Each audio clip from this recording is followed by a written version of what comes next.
social media manager. Hey, Yes, well, we haven't had anybody watch it in a while, but whatever. they might. They could. And if they do, you're there and you're ready. That is exactly the case. This is what happens every time my phone makes a noise and I look at it and I'm like, it's telling me that the podcast just started. Outstanding. Thank you, YouTube. Okay, ready? Let's record. I wrote myself a script so I don't get the name wrong. This is Ryder, by the way. Nice. That is thematically appropriate. Yes. Well, it's I've just invented it now. That seemed, yes, that's good. How do you know if it's right? Well, that's why I am testing it out right now. Oh, you mean how do I know if it's right? With the protagonist characters, I just go with straight up standard default visual representation because everyone's protagonist can look like anything. Yeah. That's true. That actually makes sense. And you can go with like theme art and stuff. Sorry. There's like bouncing in her chair because she's got a. Oh, I'm sorry. I can talk more about this once we're actually. I gotta start a show here. We're recording, and I'm starting. Okay. I know. I'm gonna have a burger and milkshake show up pretty soon, so let's get this done. All right, we're going. Burger and milkshake. Yeah, I know. Seriously, I hope Talon's bringing enough for everybody because now everybody that's in my house is getting some burgers and milkshakes. My understanding, house in spirit. There are more than just two of us, so. Over the internet, we're sort of in the house. Okay, I'm doing an intro. Hello, everyone, and space welcome to the Totally Legit Podcast, episode 111 for the Space Week of March 20th, 2017. With me tonight are my two usual space co-hosts. It's Space Arlene and Space Alindriel. I'm a little worked up because tomorrow Mass Effect Andromeda is here, which is why I keep saying space. Oh, it's tomorrow, isn't it? It's tomorrow at 9 p.m. Pacific.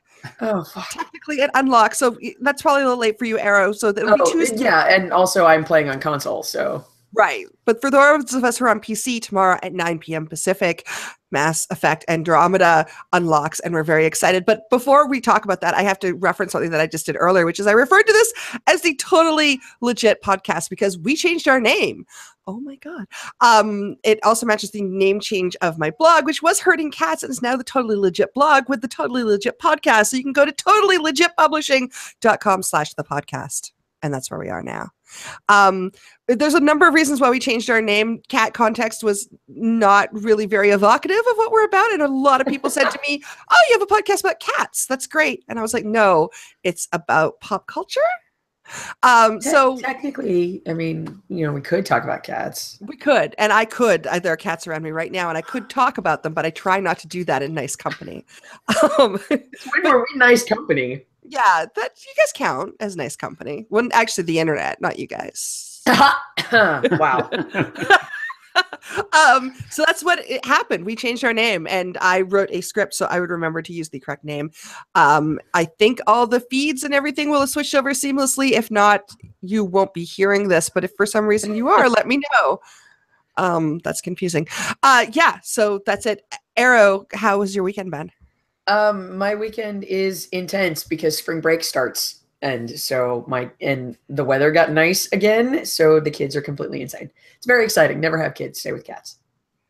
Good. I noticed you're looking very Mass Effect-y today. I am totally Mass Effect-y today. I am character appropriate. It was actually very warm today, so I put on the tank top, and now the sun is down and it's cold. So that's bad.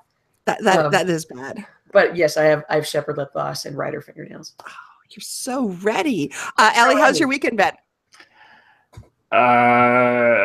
It's better now. My brother and sister-in-law are in town with their 1.5-year-old daughter, and they're all staying. So we have lots of stuff going on in the house, which would be super awesome, except that my son decided to start puking a lot on Thursday morning at like 3 a.m.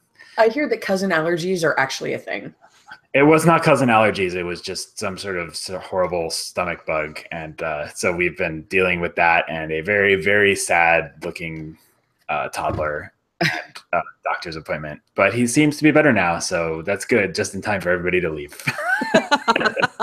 Gosh, that sounds like fun. My weekend has not involved anybody barfing. So that's good. Not even cats. So maybe that's not good enough. No, I feel pretty good about that. It is Vaj's birthday next weekend, and his early birthday present was a copy of Nier Automata.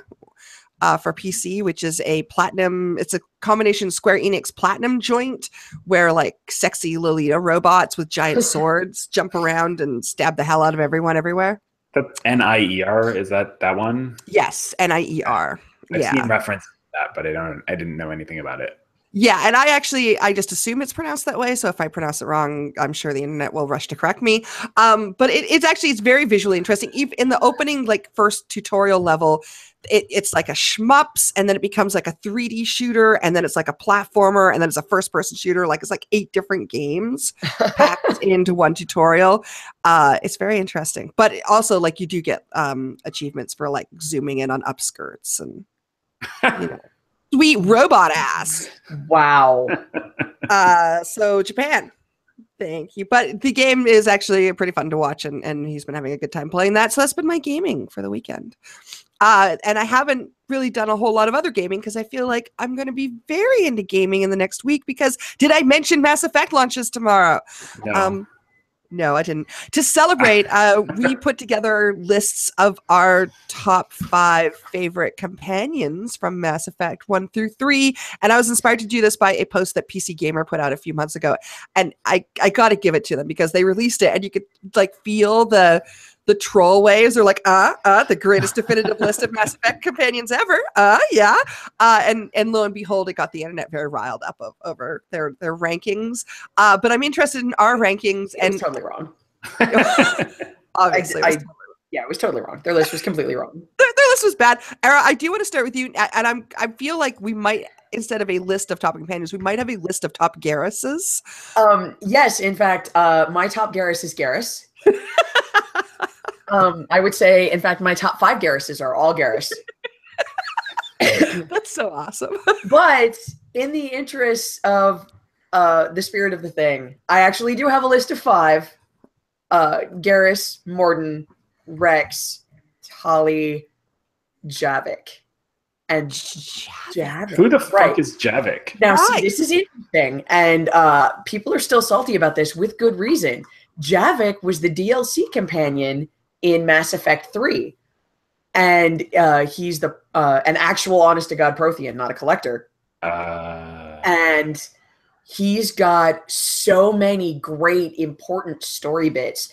Even just his little one-offs, like you take him on the mission to the Solarian homeworld, and he's like, they used to lick their own eyeballs. And it's hilarious. This guy is awesome, and it's so cool historical world stuff, and he's DLC. What the fuck? Like, Kasumi Goto is great. I loved her as a companion. I loved her quests. She was great DLC content because she's self-contained. Zaid, a little boring, but still the same deal. Nope. Self-contained. Which makes sense if you're going to have a DLC companion. But Javik, why would you not have him in the base game? That was a horrible, horrible cash grab. I'm still angry about it, but man, he's so great. Javik is a dark horse. I did not expect him to show up on a list. And you're right. He was like the day 1 DLC, and it is preposterous because he had so much lore. He was just like a lore, just constantly spouting out lore. And he was tied into the main plot. Right. Yeah. In a huge, huge way. I got screwed because my game, I bought the day 1 DLC and everything, and then it never actually started in my game. Like, so somehow it did not work for me. So maybe I didn't install it properly. I don't know, but I definitely remember paying for it and then being like, when do I get this Prothean? And never getting this Prothean. Oh no, that's terrible. Yeah, that's very terrible because I kept thinking I was going to get him later, I think is the problem. And then right. And then it was way too deep to start over. Pardon me. I think if you don't have him, some of his lore lines get sent to Garrus and Liara, but it's not the same thing. No. That's a good list, though. I appreciate that. Now, Ellie, I hear that you came up with a list and then it was edited by Talon. Did you forget to put Garrus on your list? I didn't forget to put Garrus on my original list. I had him in 5th place when I did the list off the top of my head. Dumbass. Should have known better. But then I actually went back and looked at all of the companions and thought about it a little bit more. and he made his way to the 3rd spot on my list. So there's lots of reasons for that, but mostly it started with me not having Garrus in my party in Mass Effect 1, and then therefore not having Garrus in my party in Mass Effect 2. And by the time that Mass Effect 3 rolled around, I did put him in my party some of the time, and I think Mass Effect 3 was more friendly to like bringing people in and out. And I liked Garrus a lot, which is why he's still pretty high up on my list, but he was not there from the beginning. So my list is Liara, number 1, Tali, number 2. You had to write it down. I totally did. I also have the other people on my list that that I liked. Mine's written down too. It's okay. Then I have Garrus at 3, Morden at 4, and I wasn't 100% sure, but I went with Jack at 5 because I think Jack is a super interesting character that doesn't get a lot of love. That is incorrect. Well, okay, that is the wording of that statement is phrasing.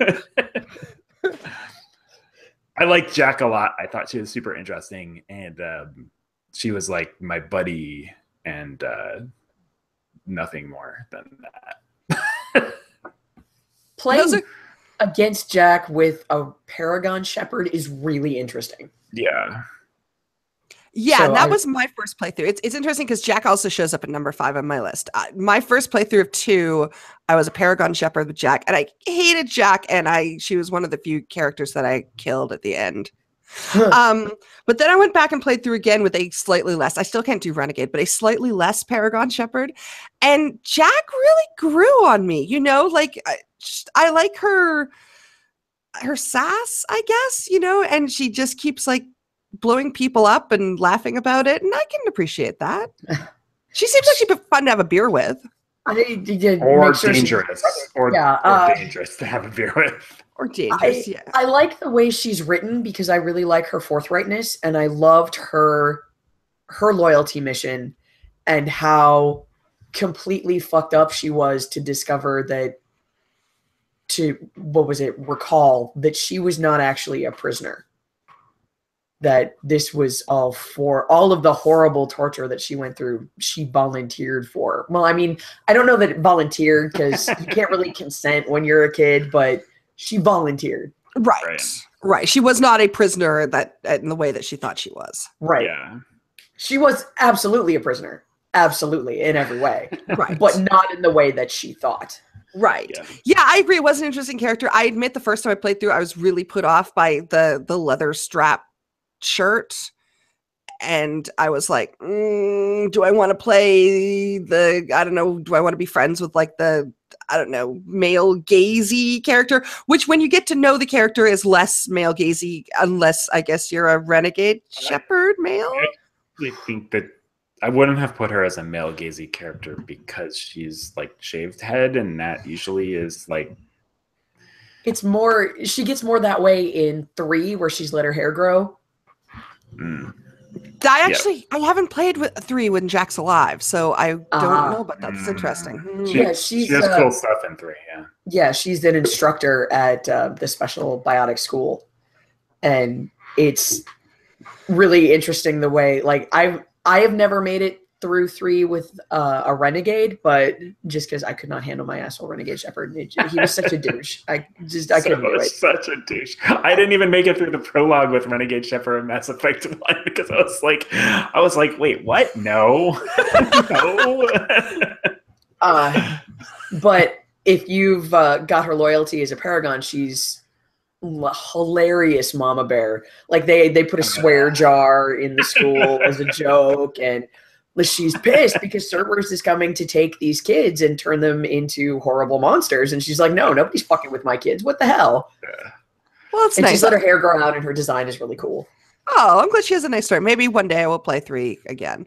And probably I not, will see that. It's a lot of hours to get through 1, 2, and 3 again. And you really want to start from 1 if you're going to try and do 3 again. Right. I know. It's a lot of hours. I just don't have the time. Okay. So Jack was my number 5. I have 4 Morton, 3 Liara, 2 Garrus, and 1 is a tie between Rex and Grunt. Yeah, Rex was honorable mention. He's on my expanded list. My honorable mention at number 6 is basically almost everyone else, except Jacob and Yeah. Zaid. They're all the way down. Oh, Well, man, Zaid is the worst. That's interesting because I didn't actually ask you guys to prepare this, but I was going to say who is the least favorite, the least good companion. It sounds like Zaid is on the list. He was a great DLC companion.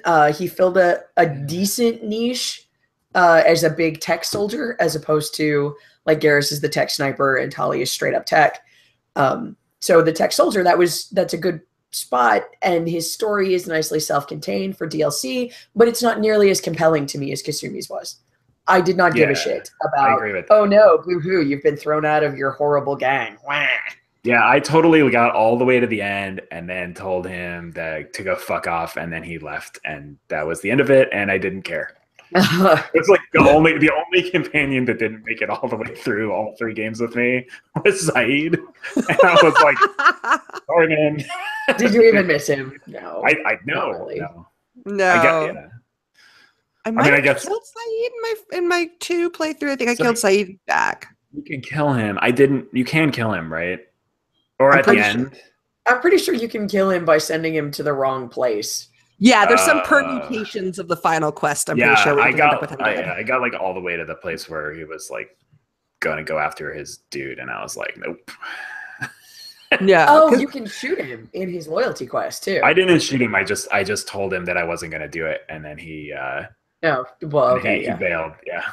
I mean, I did the whole loyalty quest, and then at the end, there's like to like blow up the people or the yeah, and you're like, whatever, Zaid, I barely even know you. Yeah, it's like, why do I care about you again? Right. Why do I care about you versus all of these innocent people that you want me to slaughter? Yeah.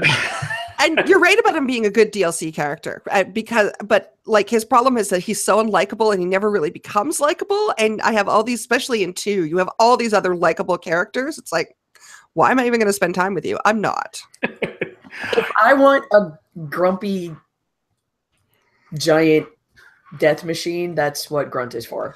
Right? My angry teenage son. I know. He's so angry. And I really enjoyed Rex. My first Mass Effect 2 playthrough, the default is that Rex is dead. Oh my god. Yeah, that's the default. That's canon. The canon story is that Rex is dead. Oh. So when going back through and playing 1 and then playing 2 when you have Rex on Tuchanka, it was really good. It was good to see Rex again. Yeah, Rex was cool. I liked Rex. I also liked Ashley, which I know is like weirdly controversial because apparently she's such a gigantic racist, but not apparently. She definitely is. Ashley has got a much better full arc through the trilogy than a lot of the other characters. Garrus is another one that's got a great full arc. Ashley starts out as, she's that stereotypical Marine archetype from the Marine family and, booyah Earth first. But then she grows, and as she changes, she's super xenophobic in 1, but it's not equivalent parallels. Like, they really try to play off that in Dragon Age, real world morality stuff, and they don't so much in Mass Effect. And then as she's, she spends more time with aliens, she's like, oh, people that are human, they're still cool. It's fine. And she does not pull the shit that Caden pulls that still makes me angry. Which is, if you have a relationship with Caden in 1, hook up with someone else in 2, and he's still alive in 3, you meet up later, he says he forgives you for cheating on him. Motherfucker, you dumped me. I don't want to hear that. No. See, I was totally behind him. All of his actions on Horizon and his little weepy email, those were all totally in character. I have no problem with that. Well written, it's fine, whatever. But you don't get to call me out for cheating when you fucking dumped me, asshole. No. I didn't like Kaiden because he was not any of my relationships in any of my playthroughs. But then in 3, he kind of shows up and he's like, so, we've been together a long time. He did not make it past the bombing run. Nice. I agree with you about Ashley. I think, Ashley starts off as a really stereotypical character, and then she has a really interesting arc through all three. So I would agree that Ashley is actually not a bad pick. What I really like about Ashley is that usually that archetype is a dude. Yes. So it is super nice that that archetype is not a dude here. And even when they bring Vega in to try and play off that archetype, it's still subverted because he is not a meathead. I mean, he's in there doing pull-ups on the chin-up bar, but he's secretly a genius. He's like, oh, I'm going to go take the N7 test. Nah, it's fine. I'm great. What the fuck? Vega's probably like the most forgettable companion, though. I think the problem is that he's in 3, and by 3 you already have so much loyalty and baggage to everyone else that Vega, I'm like, I'm not bringing you anywhere. I forgot about Jacob, so. Poor Jacob. He's a nice guy. Yeah. No, I agree. Jacob. Yeah. Apparently he's romanceable. Okay. Right? Oh no, I know that because he totally hit on me in the first one, and I was like, I don't know, dude. I don't think I saw him again till the end. Yeah, just not like he was nice enough, but just not really very memorable. But apparently, if you romance him, he still has his plot line in 3, where Shepard's been in prison for 4 months, and in those 4 months, he met and hooked up and got pregnant some other lady without even sending a letter. Like, dude, even Caden sent an email. I thought we were done. Clearly, I need to replay 3 because I've forgotten a lot about this. It's interesting. Yeah. I actually, with my last playthrough of 2, I was like, okay, well, I'm going to romance Jacob because I've never done it before, and I was just like, no, I just can't. He's just not that interesting. How did you guys feel about Thane? If there were no Garrus, Thane would be a lot higher on my list. Okay. I almost romanced Thane in the 3rd one until Talon stepped in and made sure that I did not. Did not fall into that deep dark hole of pain. Well, yeah. I think yeah. So here's the thing with Thane.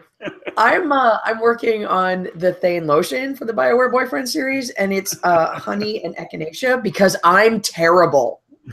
I'm just the worst. And so that's I like that they put in the tragic story. It's not for me. For me, the tragic story is my Gilbert and Sullivan theater bro. Had to be me. Someone else would get it wrong. Oh, yeah. Okay. Yeah. I understand that. I get that reference. Yeah. I think, again, I killed Thane. I killed a lot of people. He was going to die anyway because he was sick. So I'm like, okay.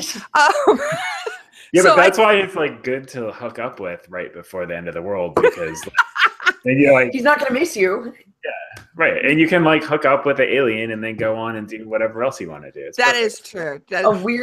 Apparently, his skin is a hallucinogen to humans. Oh yeah. Oh, I think I got that far in the. That's dialogue. the fun conversation you get with your bro Morton in 2. So I hear you're gonna have sex with not a human. Let's talk about that. Wow. Okay, that's good.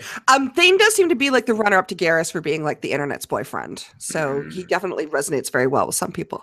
It literally resonates. It's the baritones that do it. That's good. So one of the things I want to talk about, aside from our favorite companions, which is a great thing to talk about, some of the reviews are out for Mass Effect Andromeda, and they're a little iffy.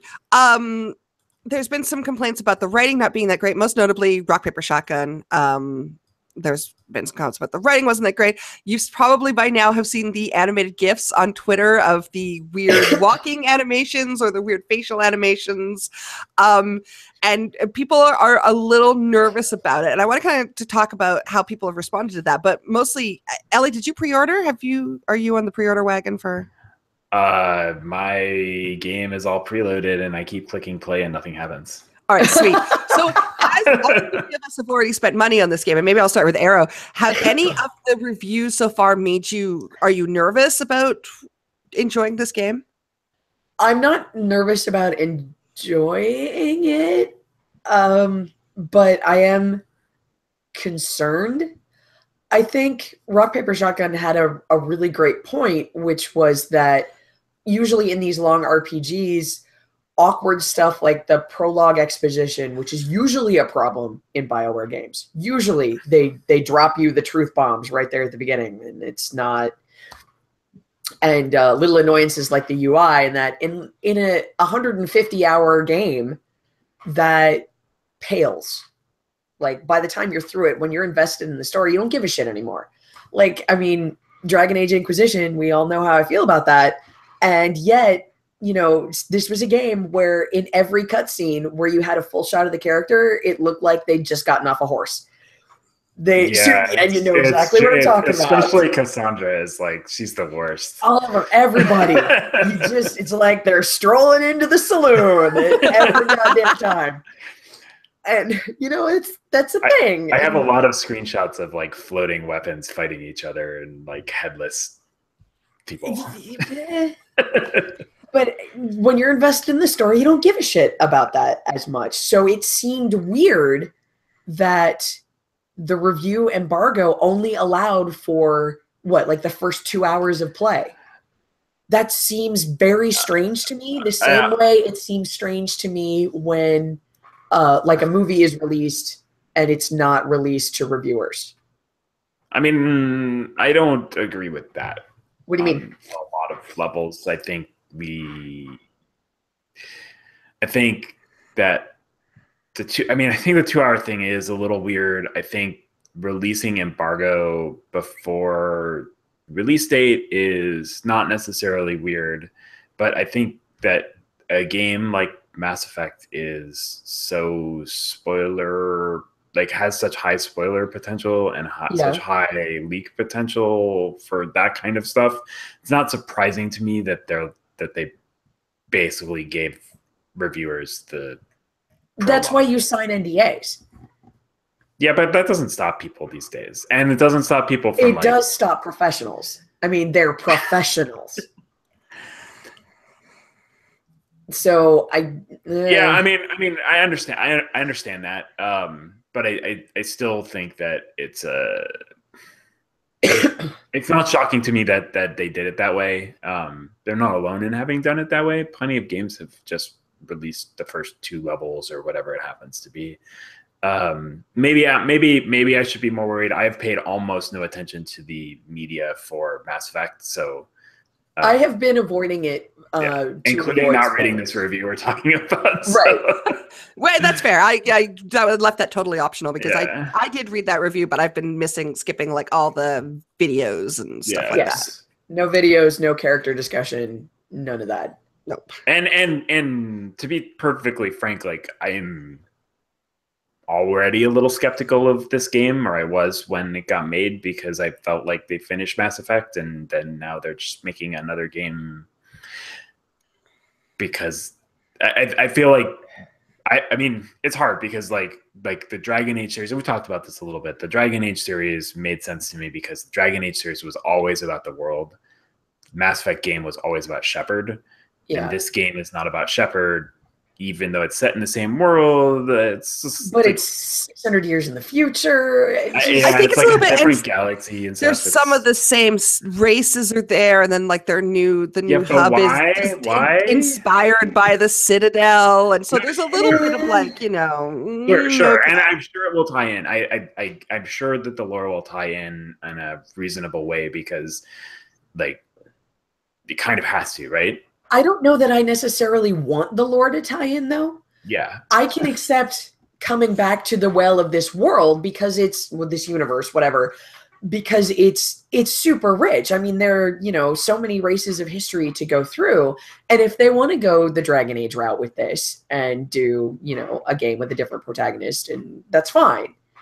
I want to learn more about Turian culture. I mean, it's important to make sure I've got a good relationship with my boyfriend. But it feels like what I've been hearing is that it's not divorced enough from Shepard. Mm. And that is a thing that I have been worried about. Mhm. I am not interested in a Mass Effect game with a stand-in Shepard. That is I also, would- yeah. What I want is a Mass Effect game entirely different. Yeah. That's kind of my concern as well. I'm a little worried that they're going to take the elements of Mass Effect that people enjoyed and just sort of, but it's the same, but it's in a different, we're at 100 years in the future or whatever. And I'm hoping there's going to be enough different about it that it will feel like there's a reason for a different chapter, like you were saying, Ellie. Yeah. So yes, Shepard's story is done, which is cool. That's great. I don't want to rehash that. My heart can't take it. Yeah, I don't want to run into Garrus's great-great-grand kid. Or Rex and Grunt or Liara. They're all still alive. Yeah. Yep. Right. Jesus That's Christ. confusing. That is very confusing. Yes. So there's been some kind of, Ellie, you pre-ordered. Sorry, I asked Sarah this and I haven't asked you this. How do you feel about your pre-order? Are you confident that it was a solid decision? I don't care. Like, I've pre-ordered and played a lot of bad games. Yeah. I try to pre-order more close to the release date these days. And most games I don't pre-order. In this case, there's some cool DLC that you get for pre-ordering, which I hate, but you got to do. And also, everybody I know is going to be playing and talking about this game over the next couple of weeks, so I want to play it while that's relevant, unlike what I did with Dragon Age and play it 2.5 years later. I could still talk about it. I realized, but Lior doesn't want to talk about it anymore, so... Who cares about Lior? Stop broadcast. I agree. Actually, you've reminded me to make a Mass Effect channel in Slack chat so we can separate all that talk from everybody else in the Slack. Yes, exactly. Everyone's going to be playing it. This is the zeitgeist. Everyone I know is going to be playing this game. And the same thing. I am not that thrown off by what everyone is saying that I am. I mean, who knows? Until we play it, we don't know how great it's going to be. I really loved Mass Effect 1 through 3. I thought Dragon Age Inquisition was great. We don't speak of Dragon Age 2. I thought Dragon Age Origins was great. So, hey, odds are it's going to be I like good. Dragon Age 2, though, too. So, except that I didn't finish it. I liked it. I feel like people are being more critical of this game because BioWare has a history of antagonizing certain gaming communities with their existence and insistence on being different. I'm trying to be very diplomatic here. Don't be. It's like you've never been on this show before. Well, but I think that some of the reason they're getting, there's such gleeful kind of look at these stupid animations, they're so stupid, is because people are looking to denigrate this game. Not based on the principles of the game, because of the company it comes from, because of some of the people who work there who have been outspoken on social justice issues. And BioWare is seen as being a social justice company. So, assholes of the gaming community. Well, I mean, there's this case over the weekend where a young woman who works on the animations on Mass Effect Andromeda was named in an essay by a prominent Gamergate figure. And now, of course, she is now the target of the internet hate machine and getting all the kinds of usual bullshit that happens in this case. So there is a certain community that is out to get this game. And I think part of that, well, I'm not saying that the animations are not a little goofball in some of the animated GIFs I've seen. Also, people are looking for reasons to talk about shit about this game. The game's glitch. I mean, you can get anything to glitch.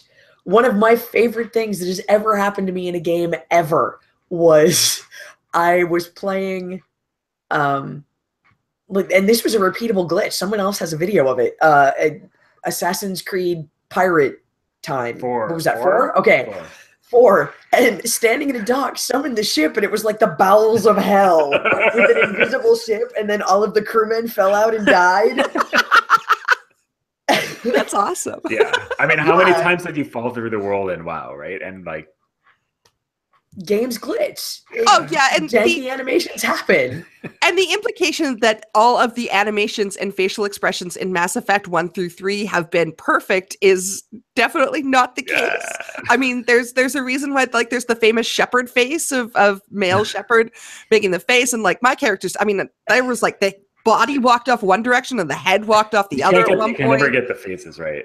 No, like my shepherd's eyelashes poke through the top of her I've never eyelids. gotten lips right in a game. No, in Dragon Age Inquisition, everyone looked like they were smeared with Vaseline at all times, just so shiny. Like, and okay, I mean, yes, I think it's a perfectly valid thing to be like, these animations are weird, or this doesn't look right, and was the rigging done right, or whatever.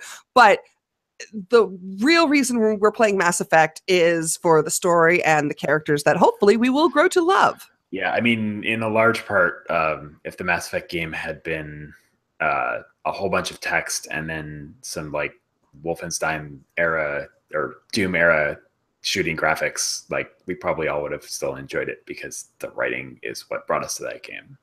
Apparently, the giant purple kitty is a baritone, so be prepared. Oh yeah, okay, I'm prepared for that. I've been eyeing up just pictures of the new crew to figure out who my new space boyfriend's going to be, and I haven't figured it out yet. But or perhaps space girlfriend. Or perhaps space girlfriend. That is true. My shepherd did date Liara in Mass Effect 1 because obs. Obviously, I took a lot of shit for that, but obviously, yeah. I mean, yeah. I have to confess my Caden weakness because I had just finished a replay of Knights of the Old Republic, and Carth Onasi, near and dear to my heart, same voice actor, couldn't help it. That's fair. That's perfectly reasonable. Yeah. So what I'm saying is settle down, people, and also we don't need to say on this podcast because anyone who's listening knows don't get on the internet and attack someone who works from rando who works at BioWare. Like I'm going to assume that we're all rational human beings listening right now. But why would you do that? Well, because they're listening to us so clearly. But I think, if you're angry about a game, don't buy the game or email the company or something. This whole attacking individuals is nonsense. And it politicizes it. When you turn an argument into a weapon, when you weaponize it, it means that no one else can have that conversation without it being used as a weapon. So if you attack someone with these animations are terrible and you should die, it means that no one else can come in and say, hey, the animations are terrible, because you've weaponized that conversation. You have made it something that we can no longer discuss without having to seem like we're coming down on one side or the other of this particularly, terrible, abusive nonsense. So don't do that shit. And then we can actually discuss whether the animations are terrible. I am sure, I am 100 million infinitely % sure that there are some terrible animations in this game. There are terrible animations in every game because it's a game. Even the really good, even the really well animated games have. Even games with full mocap like Uncharted, where, oh yeah, I did they're janky. all There's in janky, suits. There's janky shit. There is still janky shit in there, and it's fully mocapped, and there aren't dialogue choices. A million different syllables to put together to say whatever your shepherd is supposed to say. Or writer, sorry. It's definitely shepherd. And or, right. It's Weister shepherd, apparently. And yeah, even fully mocap games fuck up. Even they have glitches. I mean, I've fallen through the world in Uncharted. Oh, yeah. Yeah. I mean, we've all done some, yeah, there's games just screw up. Hopefully the writing is good. And we'll see if it is. We'll find out in almost 24 hours. Yeah. So hopefully there will be a space boyfriend to compare with Garrus. I know. Fasha said he's going to put a mirror in front of my face every so often to see if I'm still breathing. Are you still making choices and walking jankily? Right? I did like those janky walks. Those are pretty good. I laughed for 10 full minutes. Some of the gifts have been pretty great. I'm not going to lie. I'm looking forward to that. So I think we're safe to say that we're looking forward to Mass Effect Andromeda. Yep. Yeah, that's a safe bet. That's a safe bet. I won't have finished Horizon Zero Dawn, though. I'm going to try real hard. I may not actually do any work tomorrow. Oh, shit, the kids are on spring break. I'm fucked. Damn it. Oh, that's the thing. Man, the GUP has been trying to get up in the Horizon Zero Dawn business. And I'm like, no, you're 6. Please walk away. Not yet. Not yet. Yeah, I have to travel for the next 2 weekends, which is going to seriously cramp my Mass Effect style, but I'm going to make it work somehow. I'll be at like my family reunion. Like, look, it's great to see all you people, but I have to go to space. I'm going to have to go dark on the internet for 4 months or however long it takes me to finish this goddamn game. It feels good when you do that. Yeah, internet, don't spoil. Don't do spoilers. Stop it. I've already had to, completely shut down my Tumblr, which I use for marketing purposes and not fanfic. I would never do that. Because people are not tagging their spoilers. What the fuck is wrong with you? Tag your goddamn spoilers. Oh my God. I have Blacklist installed for a reason. Use it. Yeah, okay. Thank you for reminding me to add Mass Effect to my Twitter blacklist. Oh, hey, yeah, good thought. Okay. I did not know Twitter had a blacklist. Yeah, you can ban by keywords and hashtags. Sweet. Yeah. Okay, that is it. We for this episode. We're gonna end a little early today because I don't want to do a lot of editing this week because I'm playing Mass Effect. Yup. Thank you for watching and or listening. Just a reminder that we have moved locations. You can now find us at totallylegitpublishing.com/thepodcast. Our Twitter handle just got renamed, so if you subscribe to us on Twitter, you can still you don't have to do anything. Yeah, you have just automatically been converted to the new at Totally Legit Cast. Cast? I think it's Cast. Anyway, it doesn't matter because you've been automatically converted. At Totally Legit Pod. That's what it is. At Totally Legit Pod is our Twitter. And you can find my website. I'm no longer at leoblog.com. I am at totallylegitpublishing.com. And I am blogging again, weirdly. So maybe I'll blog about Mass Effect. So come on by. Maybe. Except there will be spoilers. Yeah, there will be spoilers. But I do always mark them very clearly because I don't want to harsh anyone's mellow. Okay. Thank you. Goodbye. Good luck in space tomorrow, everybody. Yay. Or yesterday, depending on when they come out. Right. Yeah. Whatever. This week. Whenever you get to space, have a good time. Okay. Bye.